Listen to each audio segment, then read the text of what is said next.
Monseñor José Ignacio Munilla es un sacerdote del País Vasco. Para los que están en el continente americano, es una zona del norte de España, y actualmente es obispo de San Sebastián. Fue ordenado como obispo en el año 2006 por el Papa emérito Benedicto XVI y ha desempeñado diversos cargos pastorales. Y también en la conferencia episcopal ha desempeñado distintas responsabilidades. Entre ellas, me gustaría destacar su implicación en la Comisión Episcopal de Medios de Comunicación Social. Por lo tanto, tenemos a un gran conocedor del mundo digital. Igualmente, he de decir que Monseñor Munilla es muy cercano al mundo de los jóvenes, conoce mucho toda la experiencia juvenil y su iniciación en el camino de la fe, y también me gustaría destacar que su lema episcopal es "En ti confío", con un gran corazón de Jesús en el centro de su escudo episcopal. Así que, sin más preámbulos, le doy la palabra a Monseñor Munilla y con su ponencia "El drama de la pandemia y la misión". Bueno, pues un placer estar con vosotros y felicitaros porque, digamos, seáis capaces de reinventaros y seguir adelante vuestros planes formativos, ¿no? Bien, me habéis pedido una reflexión sobre, digamos, lo que es el drama de la pandemia y al mismo tiempo lo que supone esto para la misión de la Iglesia, para la misión que tiene todo cristiano, porque todo cristiano ha recibido una misión, a ser testigo de Cristo. Y entonces dice uno, bueno, ¿y esto eh, de qué manera nos ha afectado, ¿no? Para esa misión que hemos recibido? Por lo tanto, me dispongo a hacer alguna reflexión. Intentaré utilizar también algunas imágenes, si soy capaz de, porque aunque aquí me han presentado como experto en tecnologías, pues la verdad es que vais a ver que eso es en teoría, porque luego en la práctica pues somos principiantes todos. Seguro que los jóvenes ahí presentes son más hábiles que yo. Pero bien, intentaré utilizar también algunas imágenes de esas que he compartido en redes sociales pues en estas situaciones. Bien, la pregunta es la siguiente, ¿no? A ver, ¿qué incidencia puede tener una situación tan peculiar como la que hemos vivido, como la de la pandemia, en la religiosidad de los pueblos? O, somos conscientes de que la cultura de nuestro tiempo es una cultura, aunque hay diferencias sustanciales, ¿no? De unos lugares a otros en el mundo, pero aunque haya diferencias sustanciales, es verdad que hay un movimiento global hacia una secularización muy evidente, hacia un planteamiento de la vida sin Dios, o viviendo al margen de Dios, que el materialismo, que el cierto bienestar social que se ha ido consiguiendo, ha hecho que, bueno, pues ha derivado en una cultura mucho más secularizada, mucho más, digamos, eh, eh, digamos, en la que Dios está mucho más ausente que lo que estuvo pues, en décadas o en siglos anteriores, ¿no? Entonces, el hecho de que haya irrumpido una situación como esta, ¿esto qué tipo de influencia puede tener en la religiosidad de los pueblos, ¿no? Yo recientemente estuve leyendo el libro de C.S. Lewis, Cartas del Diablo a su sobrino, que supongo que muchos de vosotros habéis leído. Es un libro de luego genial, genial, ¿no? Tuve ocasión de comentarlo en Radio María, y la verdad es que, claro, el libro de C.S. Lewis, Cartas del Diablo a su sobrino, es un tío diablo que se llama Scrutopo, que le escribe a su sobrino diablo, Orugario, y Scrutopo a Orugario le da consejos de cómo hay que tentar a la gente. Y son unas cartas que han sido escritas en plena Segunda Guerra Mundial, que incluso eran publicadas en el periódico The Guardian, y eran publicadas una por una. Los capítulos de este libro fueron publicados originalmente uno por uno allí, mientras que Londres estaba siendo bombardeada por la aviación nazi. O sea, en plena Segunda Guerra Mundial, C.S. Lewis tuvo esa genialidad, ¿no?, de escribir eso. Entonces, hay un momento en el que de esas cartas, pues el diablo Scrutopo a su sobrino Orugario le dice: mira, ten en cuenta que el tiempo de guerra Claro que nosotros tenemos que intentar sacar provecho del tiempo de guerra, pues para llevarle a la gente a odiar, para llevarle a hacer barbaridades, porque también en las guerras hacen barbaridades, ¿no? Y claro, el diablo tiene que sacar provecho de toda situación. Y dice, claro que tenemos que intentar ver en este tiempo de confrontación cómo llevamos al hombre a la perdición. Pero le dice, pero, pero en general, el tiempo de guerra no es un tiempo propicio para nosotros los diablos, no. Porque el tiempo de guerra, a ver, el hombre experimenta su fragilidad. Sabe que esta noche posiblemente Londres va a volver a ser bombardeada. Va a entrar los refugios. Posiblemente al día siguiente igual muchos no van a amanecer, van a morir.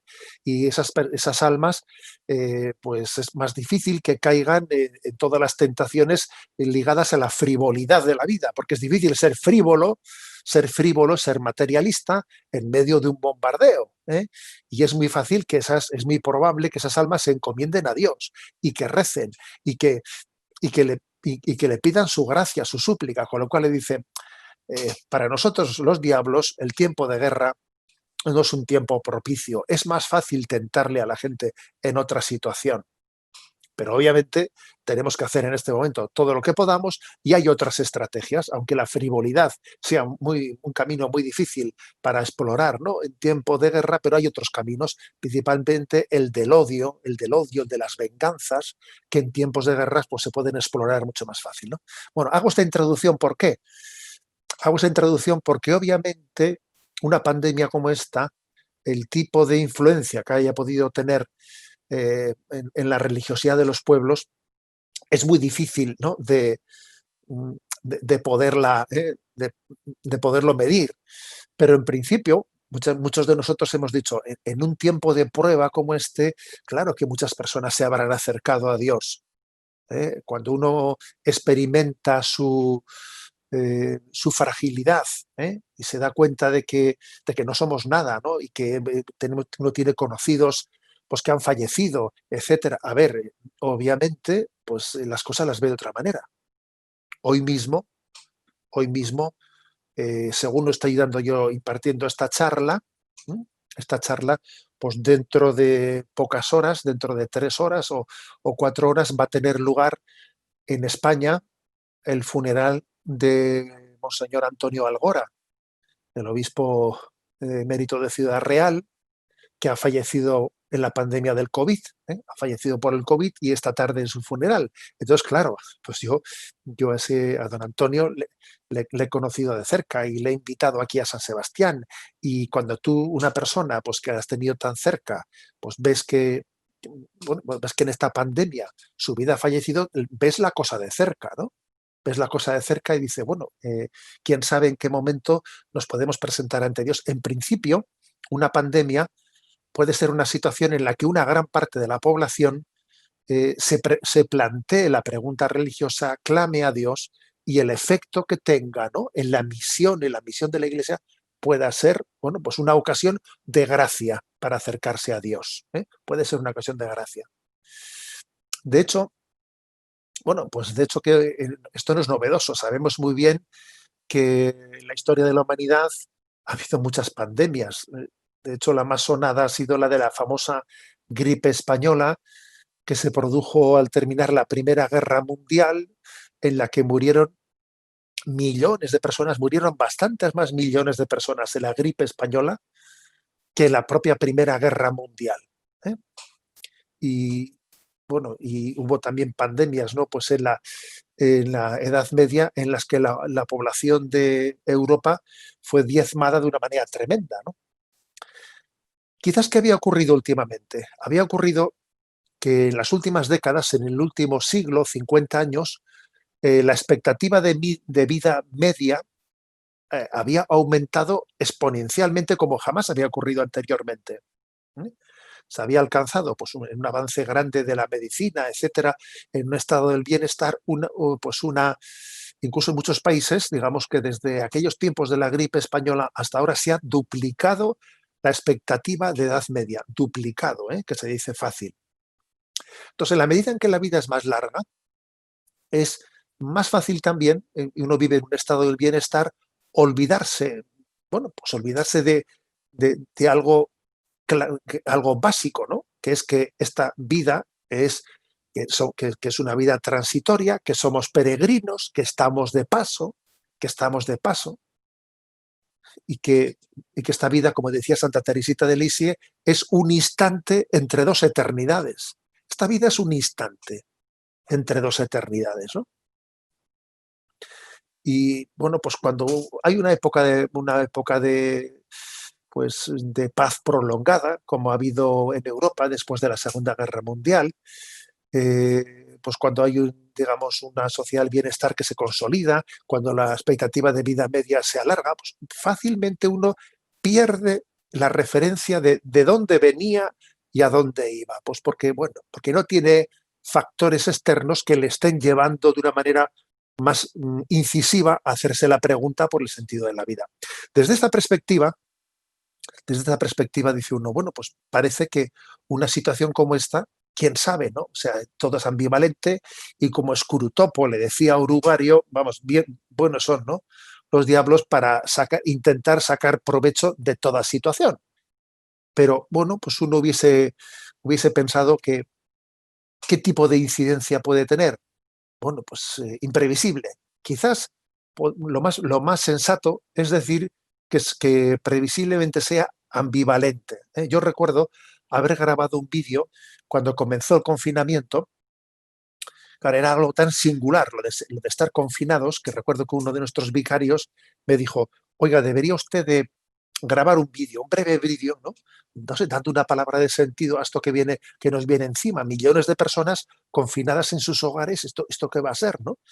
Y recuerdo que el 14 de marzo, cuando aquí en España justo, ¿no?, comenzó el confinamiento, grabé un breve vídeo de unos 15 minutos y lo titulé Reflexiones cristianas, ¿no?, sobre el coronavirus.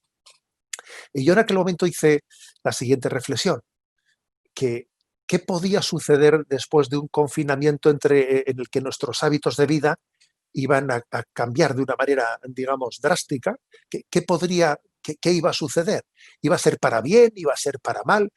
Y recuerdo, pues, que en aquella reflexión, pues, haber dicho, no hacía falta ser un profeta, ¿no? Pues para suponer tal cosa, que iban a ocurrir situaciones ambivalentes, que habría personas que redescubriesen a Dios, que se encontrasen con Él, que habría familias mm, que redescubrirían el amor, la intimidad, la convivencia, otros, sin embargo, que no se aguantasen mutuamente, que familias que se rompiesen, algunos que aprovecharían para formarse en ese tiempo de confinamiento y que escucharían charlas por primera vez en su vida, harían retiros espirituales, se servirían de todas las posibilidades que dan hoy en día, ¿no?, las nuevas tecnologías para.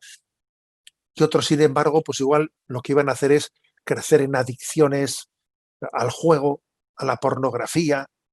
O sea, podía ser absolutamente ambivalente lo que podía acontecer en un tiempo de confinamiento. Todo iba a depender, obviamente, esa trinchera, ¿no?, entre el bien y el mal. Es una trinchera que pasa por medio de nuestro corazón y la opción de cada uno y cómo se sitúa cada uno ante esa situación iba a ser determinante. Y obviamente así ha sido, ¿eh? Así ha sido, ¿no? Y entonces nos hemos encontrado con situaciones, hay personas que te dan testimonio, ¿eh? Te dan testimonio de decir, bueno, es que para mí ha sido una situación de gracia, jamás había rezado de esta manera, jamás había tenido, yo también he recibido, os voy a decir que he recibido visitas conmovedoras de personas que, bueno, pues que en este tiempo por primera vez han escuchado la palabra de Dios en una profundidad que nunca lo habían hecho y ha habido verdaderas conversiones, ¿no? Pero no seamos ingenuos, también ha ocurrido lo contrario. Hay estadísticas que dicen cómo se han disparado las demandas de divorcio, cómo ha habido un aumento exponencial en el recurso a la pornografía, en las visitas a las páginas pornográficas, cómo ha habido un enganche a las páginas de apuestas, de juego y apuestas. Es decir, todo eso ha acontecido al mismo tiempo y, por ejemplo, también por parte de la Iglesia, observamos con preocupación cómo mientras que ha habido conversiones, sin embargo ha habido personas que esta situación, bueno, pues les ha dejado desinhibidos, les ha dejado plof, como se dice, ¿no? Les ha dejado pues desactivados, que no se han reincorporado muchas personas a la vivencia de la liturgia, a la práctica religiosa, terminado el confinamiento. ¿Eh?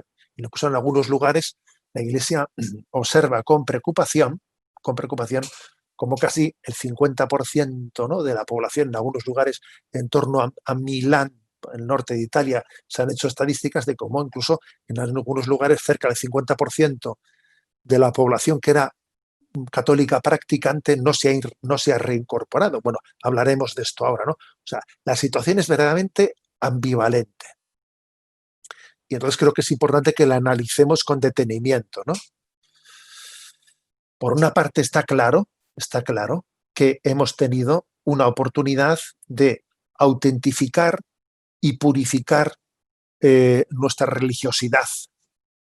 Porque cuando nuestra religiosidad es despojada de esas apoyaturas a las que tradicionalmente no solemos acudir, y cuando tenemos que relacionarnos con Dios, o sea, desprendiéndonos de las mediaciones habituales, incluso hasta sacramentales en algún momento, ¿no? Haciendo una comunión espiritual, un acto de contrición, de repente uno se percata de que es muy importante un acto de contrición, por ejemplo. De repente uno se percata de que es muy importante el deseo de recibir a Dios en la comunión espiritual, porque igual estaba comulgando, que no se daba cuenta, se ponía en la fila y a comulgar, ¿no? O iba a confesar sus pecados y los hacía mecánicamente, pero igual ni tenía verdadero deseo de recibir a Dios o verdadera contrición. O sea que también esta situación ha sido una oportunidad de autentificar y purificar nuestra fe. Corrió un meme, uno de los memes que más se extendió en aquel primer momento, y que seguro que muchos de vosotros, ¿no?, lo conoceríais, es este, en el que, bueno, allí se encuentran el diablo y el Padre Eterno, y entonces el diablo presume ante el Padre Eterno y le dice: con el COVID-19 te cerré las iglesias. Y el Padre Eterno le responde: al contrario, abrí una en cada casa. Y es verdad, ¿eh? Y es verdad. Hay que decir que esto formó parte, ¿no? O sea, ha formado parte de esa experiencia de lo que es vivir nuestro hogar como iglesia doméstica, como iglesia doméstica. También recuerdo que, claro, llegaron en España, ¿no? Estoy hablando que llegó la Semana Santa, y la Semana Santa pues no se podía realizar. Y fijaros todo lo que era la religiosidad popular española, con sus procesiones de Semana Santa, que no se podía, ¿no?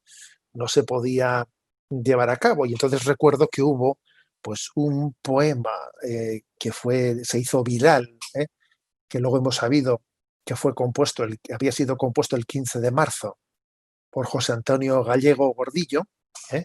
Y que luego lo puso en su perfil de Facebook, y luego se extendió de una manera increíble, ¿no? Y fijaros, aquel poema seguro que os sonará, decía: ¿quién ha dicho que este año el Cristo no sale? Porque, digamos, todos los costaleros y todos aquellos amantes de la Semana Santa popular decían: sale el Cristo, no sale el Cristo. ¿Quién ha dicho que el Cristo no sale? Y era maravillosa esa poesía, ¿no? Yo soy un mal declamador, pero bueno, eh, recuerdo que comenzaba: ¿quién ha dicho esas historias que el Cristo este año no sale? Si está vestido de blanco, de azul en los hospitales.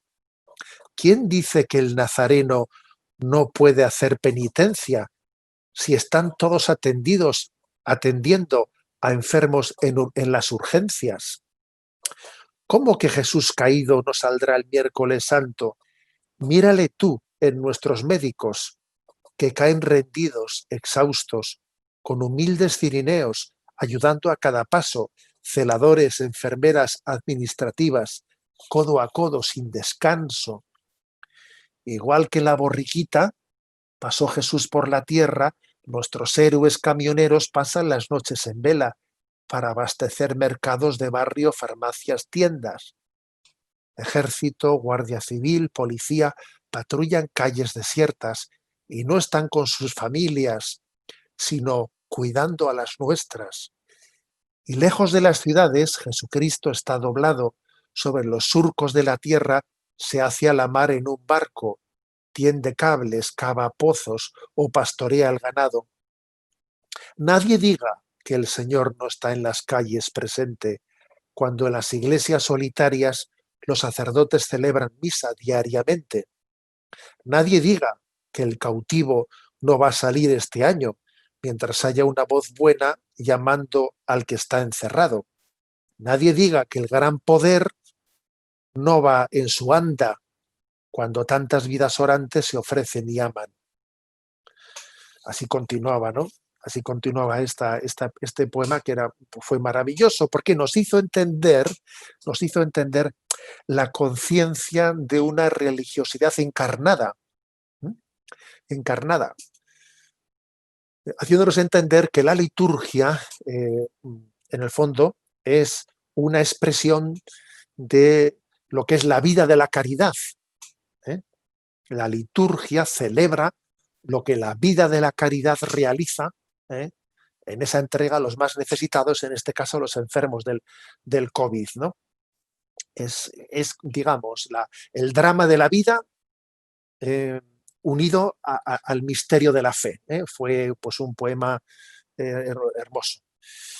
Y como he dicho también anteriormente, bueno, pues también otro aspecto clave fue el redescubrimiento de la familia, ¿eh? El redescubrimiento de la familia. Tuvimos oportunidad para descubrir el espíritu de Nazaret que se esconde en la rutina doméstica, ¿eh? Yo recuerdo haber enviado esta imagen a redes sociales, pues subrayando lo que es la presencia de María y José en medio de la vida de una familia que está confinada, ¿no? Y diciendo, pues sí, pues esto es lo que hemos descubierto, o lo que hemos podido, o lo que hemos podido descubrir. También fue hermoso ver cómo la Iglesia agudizaba su creatividad a la hora de que en esa situación decía, ¿cómo llegamos a los alejados, ¿no? Y bueno, y fue hermoso ver a los sacerdotes agudizando el ingenio, ¿eh? Pues para ver cómo yo, pues por los medios tecnológicos, etcétera, cómo me pongo en contacto con mis fieles, cómo fue hermoso ver, ¿no? Ese deseo, ese afán evangelizador, ¿no? Ahora bien, dicho, vamos a reconocer que también ha habido una contraestrategia, que es Scrutopo en los consejos que le daba a su sobrino Orugario, le decía, bueno, aunque este escenario no es el escenario preferido por nosotros, a ver, nosotros vamos a aprovechar, ¿no? No vamos a perder oportunidad. Y ha habido, pues, ha habido una contraestrategia. Yo diría que principalmente esa contraestrategia se ha servido de dos factores. Uno es el factor de los hábitos desordenados, porque en una situación como esta de confinamiento, los hábitos se nos desordenan. Puede parecer una pequeña tontería, pero nosotros nuestra vida no la llevamos adelante meramente desde decisiones que yo tomo en este momento, ¿eh? Por ejemplo, digo, sí, son las 4:30. Si yo había quedado con estos jóvenes para tener un Zoom, estos jóvenes universitarios, hombre, sí, pues muchas acciones uno las decide consciente y libremente, pero hay otras muchas cosas que en esta vida ya las tenemos integradas de tal manera que proceden como hábitos, ¿no? Son hábitos adquiridos. Y muchas personas, pues también su religiosidad la llevan a cabo también no desde, digamos, decisiones eh, puntuales que uno en un momento determinado toma, ¿no? Bueno, voy a rezar, hoy voy a ir a misa. No, si lo tiene integrado en su vida, lo tiene integrado y de una manera bastante espontánea, inconsciente, habitual, o sea, lo ha hecho hábito en su vida, procede de esa manera.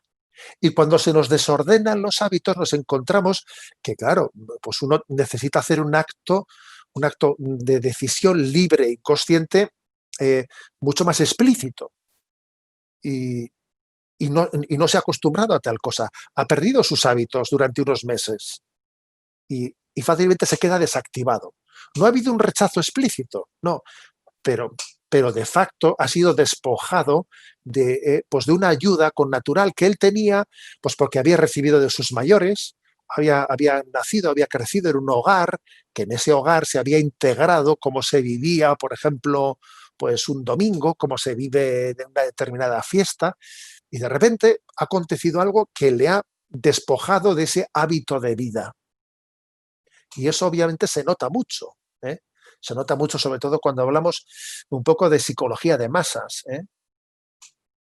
Otro factor que ha podido influir también negativamente, el primero es el del desorden de vida, el desorden de los hábitos, pues que muchas personas les ha podido hacer daño, se acostumbran de repente a acostarse a horas muy tardías, desordenan su vida, ¿eh? El segundo, sin duda, es el de la estrategia del miedo, que yo creo que casi puede ser el factor principal.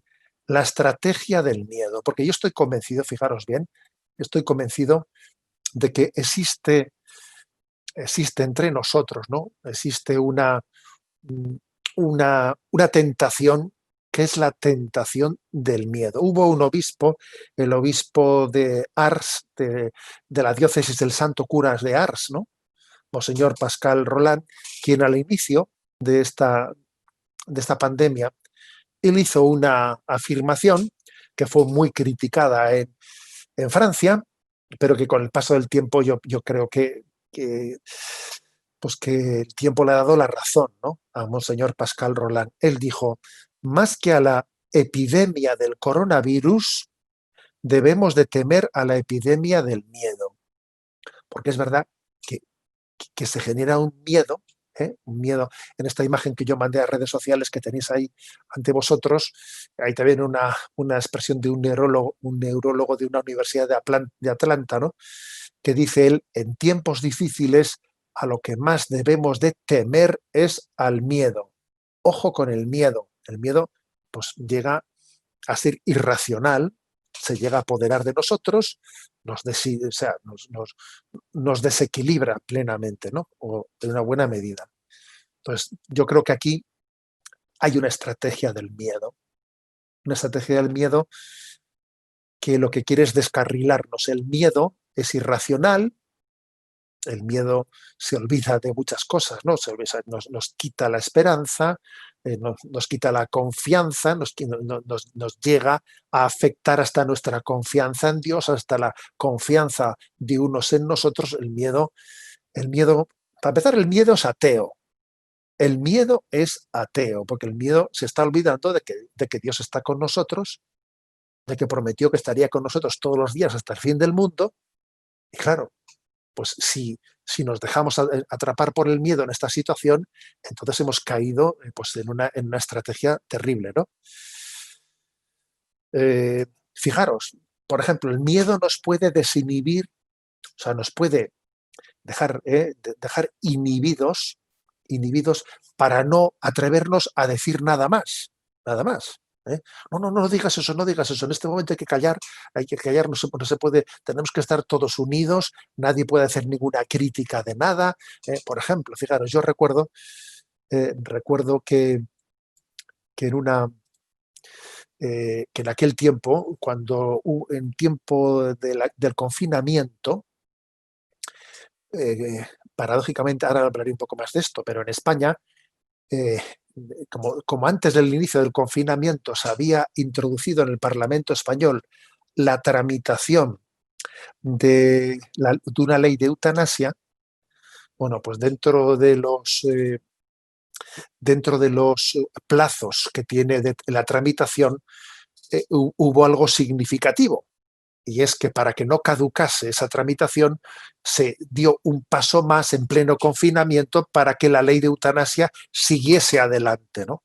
Entonces yo dije, pero bueno, ¿cómo es posible que tengamos unos gobernantes, unas autoridades que en pleno tiempo de coronavirus, en que estamos aplaudiendo, saliendo a los balcones para aplaudir a los sanitarios que están intentando luchar para salvar vidas, como cuando de la UCI, sale de la UCI pues alguien que ha salido de situación crítica, pues hemos visto imágenes como todo el mundo aplaude todos los sanitarios porque han conseguido salvar una vida, ¿no? Y entonces ahora vamos a empezar, o sea, no hemos aprendido nada de esta situación, o sea, de esto vamos a salir haciendo una ley de eutanasia, ¿no? Y yo recuerdo haber mandado esta imagen, ¿no? Esta imagen que estáis viendo ahí a redes sociales, como una especie de objeción de decir, oye, vamos a ver, ¿eh? O sea, lo que no puede ser, lo que no puede ser es que estemos al mismo tiempo optando de luchar por la vida y luego hacer una opción por la muerte. Porque ¿eh? Yo mandé esta imagen con un comentario irónico que decía, sorber y soplar al mismo tiempo no se puede hacer. O sorbes o soplas, ¿eh? Pero las dos cosas al mismo tiempo no se pueden hacer. A ver, luchar por la vida contra el coronavirus y luego legalizar la eutanasia, a ver, que me lo expliquen a mí, ¿eh?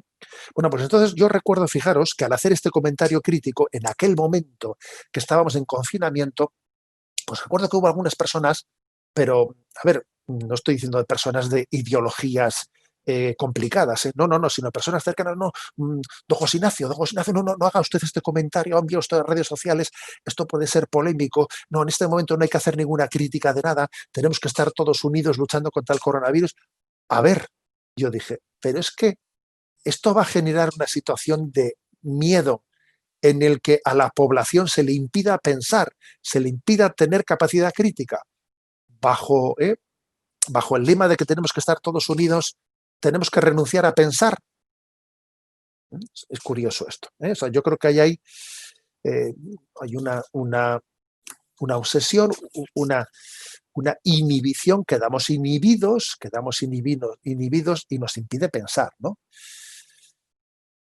Tal es así que yo me atrevería a decir, ¿eh? que, bueno, que existe una estrategia de la distracción. A ver si explico un poco esto. No sé si habéis oído hablar de Noam Chomsky. Noam Chomsky fue un lingüista, filósofo, politólogo, activista estadounidense de origen judío. Además, él, digamos, era de un espectro ideológico muy de izquierdas, pero un hombre muy inteligente, que él publicó una obra, Armas silenciosas para guerras tranquilas, ¿no? Y él habla allí de 10 estrategias desde las que el poder intenta controlar y manipular, ¿no?, a la población. Entonces, ¿cuál es la primera? Quizás la principal, ¿eh? Es la estrategia de la distracción. ¿Mm? El elemento primordial del control social es la estrategia de la distracción, que consiste en desviar la atención del público de los problemas importantes, de los cambios decididos, ¿no?, por las élites políticas, económicas, mediante la técnica, bueno, pues te estoy bombardeando. Y aquí hemos estado nosotros, pues eso, delante de la pantalla, y venga que ver, bueno, horas y horas y horas y horas la televisión para que me estén hablando de coronavirus, coronavirus, coronavirus, coronavirus. Claro, pues de una manera verdaderamente obsesiva, ¿eh? Y entonces ya parece que no existe el resto de la vida ha dejado de existir, todo es coronavirus, coronavirus, coronavirus, ¿no? Y entonces de esta manera se mantiene la atención del público distraída, lejos de los verdaderos problemas sociales. Entonces, fijaros que en este tiempo del coronavirus ha ocurrido que la ley de educación sigue su tramitación en el Parlamento, ¿eh? Restando la libertad de los padres sobre la elección de sus hijos, sobre la educación de sus hijos. Una ley increíble, ¿eh?, en la que se pena tremendamente a los padres que optan por una educación pues de iniciativa social, ¿eh?, en la que se quita explícitamente la referencia que existía anteriormente a que el Estado se compromete a responder a la demanda social. O sea, es decir, que si los padres piden, tienen derecho a, desaparece la demanda social.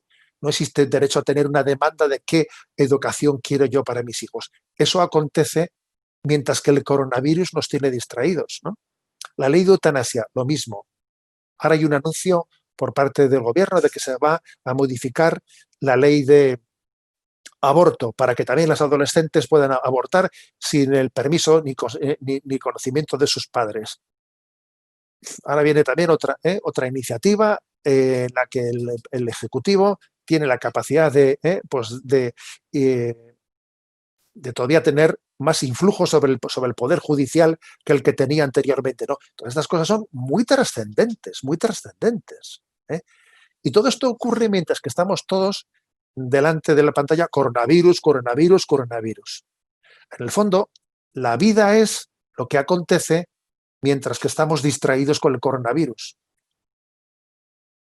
Ya sé que es fuerte lo que estoy diciendo, pero es que desde el pan y circo de tiempo de los romanos, en el que los emperadores, ¿no?, pues daban pan y circo a los habitantes del imperio para tenerles distraídos, ¿no? Y mientras tanto ellos hacían lo que tenían que hacer, ¿no? Pues a nuestros tiempos, en el fondo, la estrategia sigue siendo la misma. Es una estrategia de distracción, de utilizar una pandemia, utilizarla, gestionarla de una manera en la que se convierte en una obsesión, se convierte pues en una.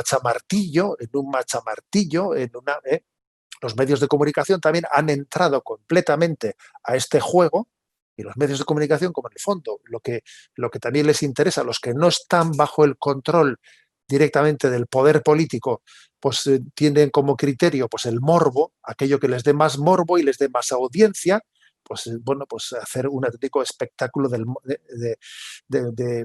una obsesión de datos y más datos y más datos sobre el coronavirus, ¿no? Yo creo que, por lo tanto, ha habido dos estrategias, que es la del desorden de la vida, ¿eh? El confinamiento como el momento en el que nos desordenamos, y luego la estrategia del miedo, que el miedo en nosotros tiene más incidencia de lo que suponemos, que son dos factores, dos estrategias que han podido dañar, que yo creo que son las que más han dañado eh, nuestra vida espiritual, la vida religiosa. Entonces, ante esta situación, hemos visto pros, hemos visto contras, hemos dicho esta situación de qué manera ha incidido en la religiosidad de los pueblos, y he dicho, pues es complicado responder a eso, es ambivalente, ¿no? Ahora vamos a intentar decir, a ver, ¿en qué deberíamos de incidir para que la misión de la Iglesia, para que nuestra llamada a vivir en Cristo, para que eso que dice, no, buscad primero el reino de Dios y lo demás se os dará por añadidura? Buscad primero el reino de Dios y lo demás se os dará por añadidura, porque esas palabras evangélicas son palabras eternas que, que en toda situación y también en esta, ¿no?, tienen la llamada a realizarse. O sea, ¿qué es lo que por qué tenemos que apostar, ¿no? Bueno, pues fijaros, yo compartí en redes sociales la siguiente imagen, si soy capaz de publicarla, de esta religiosa, ¿no?, con su mascarilla orando. Es una imagen hermosa, en la que alguien se ha concentrado tanto en la oración, que no parece distraerse por el hecho de que lleve mascarilla o deje de llevarla, de que haya pandemia o deje de haberla, ¿no? Está a lo suyo, está centrada en lo esencial, ¿no? Y recuerdo haber compartido esta imagen en redes con el siguiente mensaje, ¿no? Que lo circunstancial no nos distraiga de lo esencial, porque esto es muy clave, que lo circunstancial no nos distraiga de lo esencial. Recuerdo una expresión de Víctor Coopers, que algunos le conoceréis, ¿no?, pues que es un conocido conferencista, que él decía, yo la he utilizado mucho esta frase porque me parece que ayuda mucho para la evangelización, ¿no? Y decía, lo más importante en esta vida es que lo más importante sea lo más importante. Y a mí me parece una expresión A ver, ¿qué es lo más importante en esta vida? Mira, lo más importante en esta vida es que lo más importante sea lo más importante, es decir, que lo esencial tenga el lugar central, porque es una desgracia que lo esencial sea circunstancial. No, lo esencial no puede ser circunstancial. Tiene que ocupar el lugar primero en tu vida. Lo malo es cuando lo circunstancial ocupa el lugar central. Y entonces lo central ocupa el lugar, pues ocupa, pues casi lo tienes en el felpudo de la entrada de tu casa porque ya no le has dejado sitio en ella, ¿no? Dicho de otra manera, mira, cuando relativizamos lo dogmático, dogmatizamos lo relativo. Y en gran parte esto es lo que acontece en nosotros, ¿eh? Relativizamos lo dogmático, es decir, a lo sustancial, a lo principal en esta vida, no le damos el lugar central. ¿Y entonces qué ocurre? Pues que entonces dogmatizamos lo relativo. Y ya ves tú, montamos unos líos, pues con el coronavirus y te encuentras personas pues, que están bajo un síndrome de auténtica ansiedad, ¿no? Con una falta de equilibrio y te das cuenta de que la población se divide pues en dos sectores, ¿no? Los negacionistas, conspiranoicos, y los que están en la histeria hipocondríaca, ¿eh? Entonces dice uno, oye, mira, un poquito de equilibrio, por favor, un poquito de equilibrio. A los primeros les pedimos sentido común, a los negacionistas, ¿no? Y a los que están en la histeria hipocondríaca, oye, hay que resistir a la pandemia del miedo. Un poco de equilibrio, por favor. Nosotros, mientras tanto, sin distraernos a lo esencial, a lo esencial. ¿Eh? Lo más importante en esta vida es que lo más importante sea lo más importante. No solo en la teoría, sino en la práctica. Yo voy a poner en mi vida a Dios en el centro. ¿Eh? Para mí el centro de hoy no va a ser a ver qué digan en el parte de hoy, a ver si ha habido más contagios que ayer o menos contagios que mañana, a ver si van a cerrar, entonces si van a confinar la ciudad, si no la van a confinar, a ver qué normas ponen que dicen que únicamente se pueden juntar 6, que se pueden juntar 8. A ver, que no podemos estar todo el día con eso en la cabeza, que así nos desquiciamos, ¿no? Eh, Me decía una catequista que me vino a visitar que vive, o sea, tiene 3 hijos, vive con su padre, su marido y 3 hijos, ¿no? Todos hombres en casa menos ella, ¿no? Y bueno, sí, muy machotes todos, pero que habían todos caídos en una histeria, de estar absolutamente angustiados con todos estos datos, hasta el momento que dijo ella, a ver, juntó a todos y dijo, a ver, aquí no vemos la tele más que el telediario de la noche todos juntos y el resto del día no se ve la tele.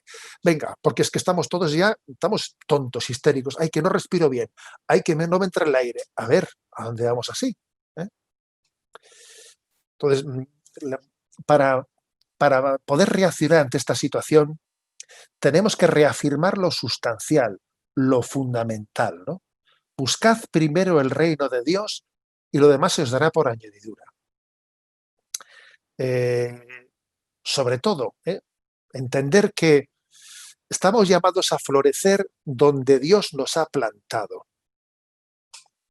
Yo envié esta expresión, esta imagen a redes, diciendo, a ver, ¿qué más me dará que a mí me toque ahora mismo predicar en esta situación o en la otra?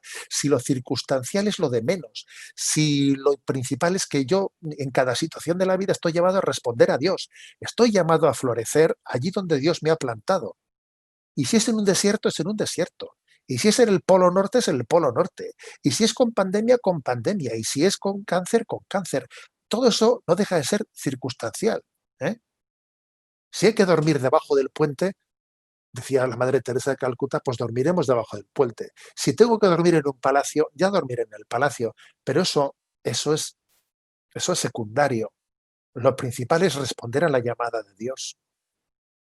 Allí donde Dios nos ha plantado, ¿no? Estamos llamados a florecer. ¿Por qué?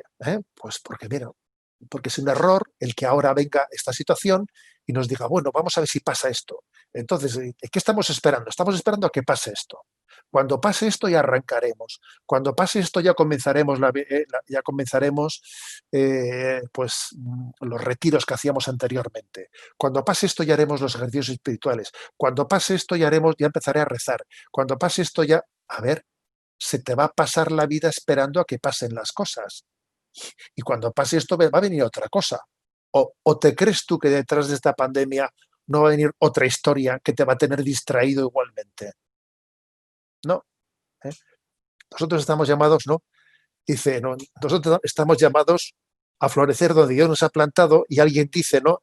Que la vida no consiste en esperar a que pase la tormenta, sino aprender a bailar debajo de la lluvia, que es la clave. Si tú estás esperando a que pase la tormenta, no, tú aprende a bailar debajo de la lluvia. Tenemos que tener, ¿no? esa conciencia de responder a Dios en este momento, sin darle demasiada importancia a la circunstancia, porque lo principal es responder a Dios en este momento de la vida. Sin quedarnos congelados, sin quedarnos paralizados, sin quedarnos, ¿no? Yo creo que el principal objetivo de este curso, en el que estamos casi en los inicios, es cómo retomar toda nuestra actividad, obviamente tomando en cuenta de todas las medidas que se nos piden que tenemos que tomar, pero sin descarrilarnos, ¿sabes? Sin paralizarnos, sino retomando toda nuestra actividad de evangelización. Pues porque obviamente no podemos caer, no podemos caer en la estrategia del miedo y de la paralización. Fijaros,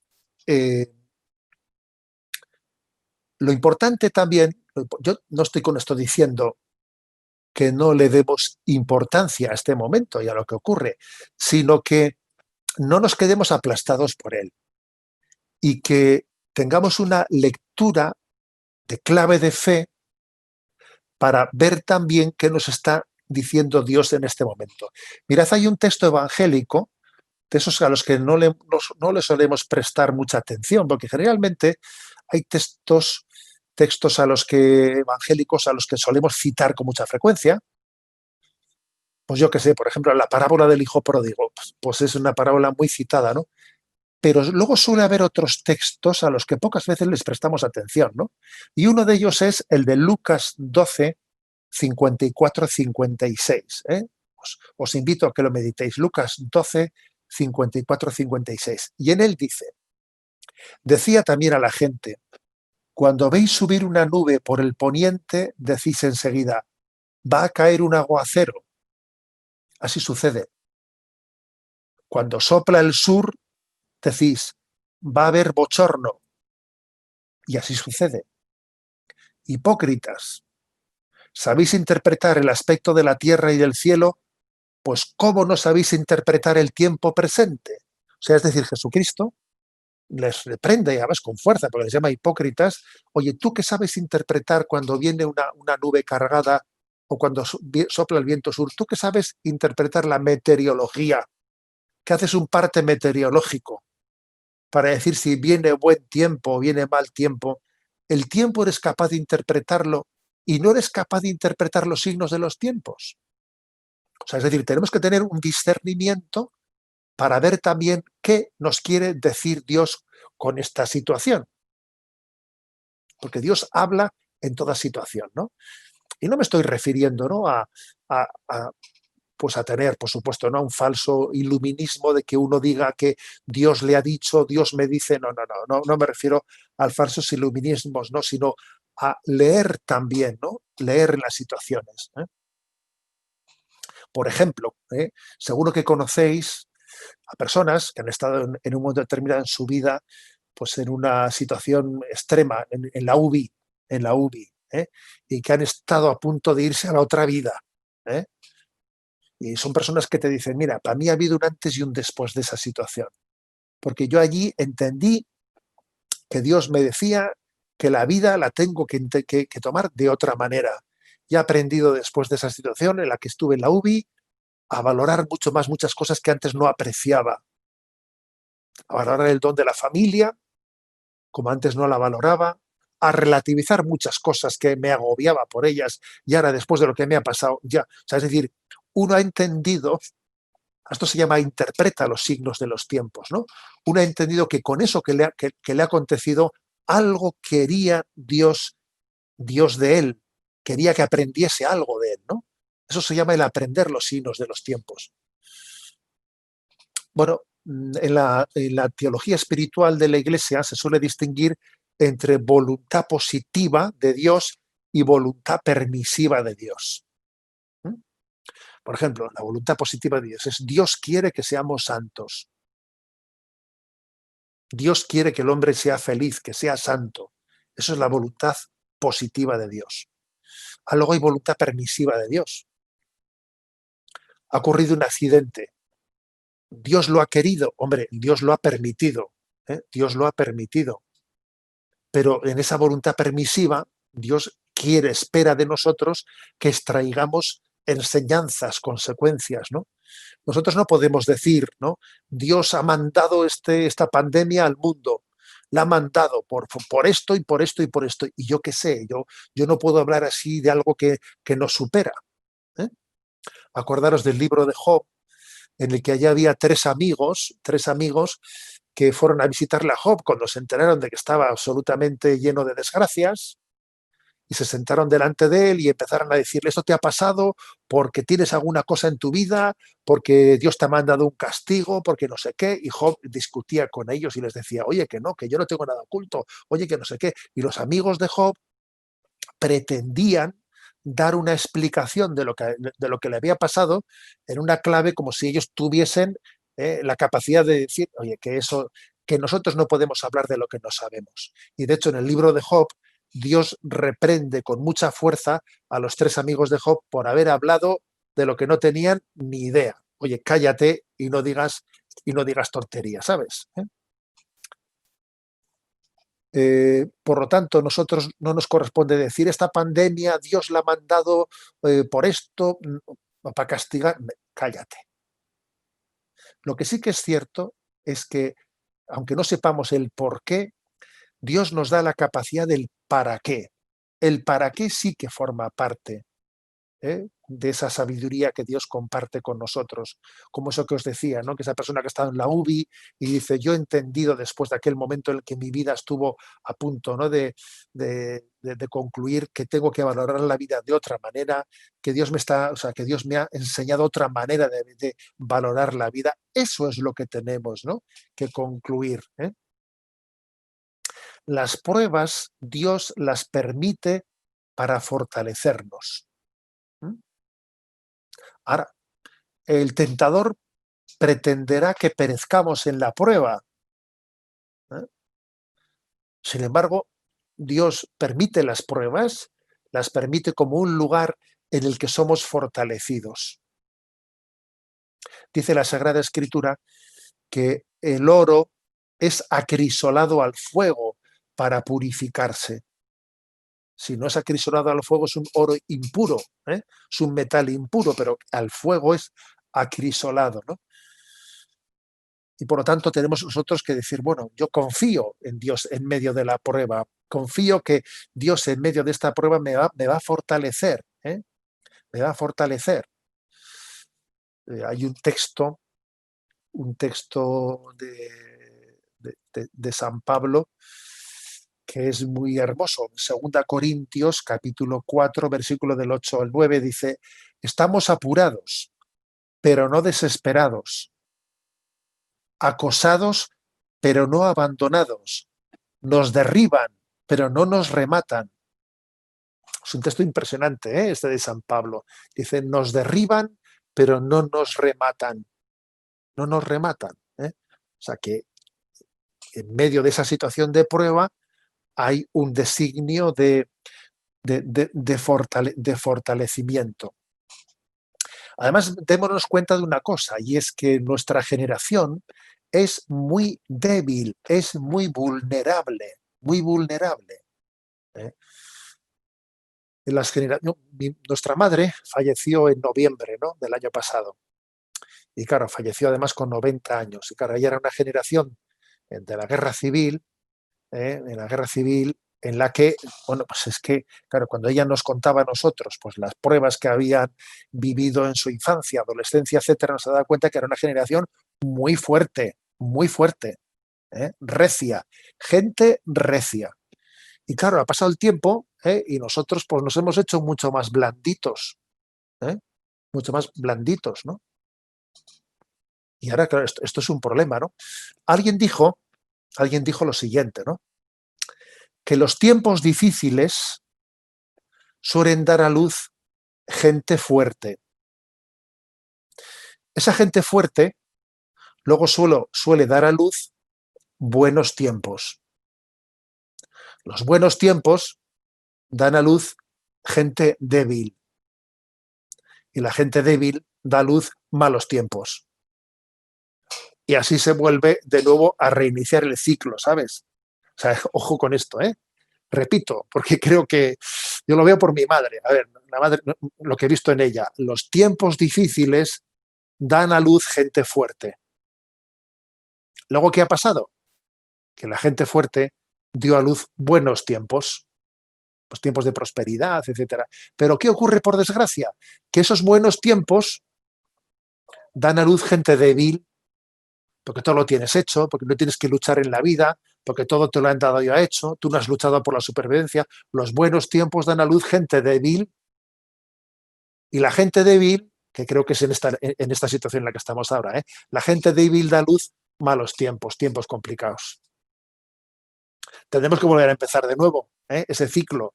Y ahora estos malos tiempos tendrán que dar a luz gente fuerte. Estamos de nuevo reiniciando el ciclo, yo creo.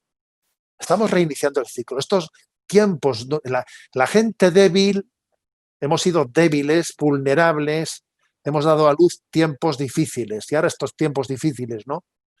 En los que nos hemos desorientado, hemos perdido el norte, estos tiempos difíciles, pues ahora de nuevo hay que reiniciar, ¿no? Ese dar a luz, pues gente fuerte con firmeza, ¿no? San Ignacio de Loyola dice, ¿no? Nuestro patrono, que es patrono de nuestra diócesis de San Sebastián, en tiempos de turbación no hagas mudanza, ¿eh? La verdadera fortaleza se traduce más en la capacidad de resistir los embates de la vida, ¿eh? Uno, ¿en qué demuestra más que la fortaleza? ¿En ser agresivo con los demás o en tener capacidad de encaje sin venirse abajo? Sin duda alguna esto. El mejor boxeador no es el que pega muchos tortazos, el mejor boxeador es el que es capaz de encajar los tortazos sin venirse abajo. Ese es buen boxeador, ¿no? Y así es la fortaleza. O sea, es decir, creo que hay un para qué en el designio de Dios y es que nos fortalezcamos, que seamos gente recia, ¿eh? Que no seamos tan vulnerables. Somos muy blanditos, demasiado frágiles, ¿no? ¿Por qué? Pues porque todo nos lo han dado hecho en esta vida y no sabemos lo que es luchar por la supervivencia, ¿no? Entonces, pues San Agustín dice que Dios permite que seamos probados para que así, en medio de la tentación, crezcamos, ¿no? Hay un famoso texto de San Agustín que se dice: nadie se conoce a sí mismo si no es tentado, ni puede ser coronado si no ha vencido, ni vencer si no ha combatido. O sea, que es que uno combate contra las tentaciones, combate contra las dificultades y se va fortaleciendo, ¿no? Dios no permitirá que seamos probados por encima de nuestras fuerzas, pero obviamente, esta es una ocasión de fortalecimiento, ¿eh? Y bueno, esta imagen también la envié a redes sociales, esta imagen de esta niña, ¿no? Que en su inocencia sale corriendo a ayudarle a Jesús a llevar su cruz. Y entonces también es una enseñanza de qué es lo que quiere Dios de nosotros en esta situación. Dios quiere de nosotros en esta situación sacarnos de nuestra zona de confort, ¿eh? Sacarnos, ¿no? de nuestra burbuja en la que estamos aislados y salir en socorro del sufrimiento del mundo, ¿no? ¿Quién llora sin que yo no llore con él? quien ríe sin que yo no ría con él, ¿no? Esta situación Dios la ha permitido para que salgamos de nuestra concepción de vida en la que estamos yo, mí, me, conmigo. Es un yo-yo. Vivimos en un yo-yo, ¿no? Y en gran parte pues es saliendo eh, eh, en socorro de las víctimas del mundo, en vez de autovictimarnos, salir en socorro de las verdaderas víctimas del mundo. Eso pienso que forma parte, ¿no? Forma parte de esa gran urgencia, de este momento, de qué manera llevamos a cabo esta misión, ¿no? En este tiempo de pandemia, salir en socorro, ¿no? De quien sufre del mundo. Y en ese olvido de ti mismo, tú eres sanado. Porque paradójicamente, hasta que no te olvidas de ti mismo, amando a los demás, porque no es el método Zen, de concéntrate en ti mismo y no pienses en nada, no pienses en nada. No, no, así no se olvida uno de sí mismo, eso es un absurdo. Uno se olvida de sí mismo saliendo de sí mismo y amando a los demás. Eso es lo que Dios espera de nosotros, ¿no? En esta situación. En definitiva, bueno, estábamos reflexionando sobre el drama de la pandemia y la misión, ¿no? A ver, la evangelización es lo más urgente que tenemos entre manos. Ay de mí si no evangelizare. Tenemos que reaccionar, ¿sí? Sin perder la alegría y la paz en medio de este combate, ¿no? No perdiendo tiempo en lamentaciones, centrándonos en procurar y pedir los dones de la perseverancia, ¿no? En esta gran tarea de la evangelización. Ay de mí si no evangelizare.